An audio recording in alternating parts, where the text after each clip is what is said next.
Hi guys, இன்னைக்கு வீடியோவில் omelette எப்படி செய்கிறது தான் நம்ம பார்க்க போகிறோம். ஆம்லெட் சொன்னதும் என்னடா ஆம்லெட் செய்கிறதுல ஒரு வேலையான்னு சொல்ல போகிறீங்க. அப்படிலாம் ஒன்றும் இல்லை, இது மீன் ஆம்லெட்.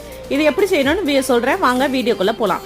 மீனை வந்துட்டு இந்த மாதிரி ஸ்லைஸாக எடுத்துக்கோங்க. நல்லா கழுவுனதுக்கப்புறம் ஒரு குண்டால தண்ணி ஊற்றி மஞ்சள் கொஞ்சோண்டு உப்பு போட்டு வேக வச்சு இது மாதிரி கட் பண்ணி எடுத்துக்கோங்க. தக்காளி, வெங்காயம், கொத்தமல்லி, கருவேப்பிலை, முட்டை, இதுதான் இதுக்கு தேவையான பொருள். முட்டையை நல்லா உடச்சி ஊற்றிட்டு நல்லா மிக்ஸ் பண்ணிக்கோங்க. அது கூட கொஞ்சோண்டு உப்பு, மஞ்சள், அப்புறம் மிளகுத்தூள் போட்டுட்டு அது கூடவே கட் பண்ணி வச்ச வெங்காயம், தக்காளி, மீன், கொத்தமல்லி, கருவேப்பிலை எல்லாத்தையுமே போட்டு நல்லா மிக்ஸ் பண்ணி வச்சுக்கோங்க. இப்போ தோசை தவால எண்ணெய் ஊற்றிட்டு நம்ம அடித்து வச்சிருக்க முட்டையை ஊற்ற வேண்டிதான்.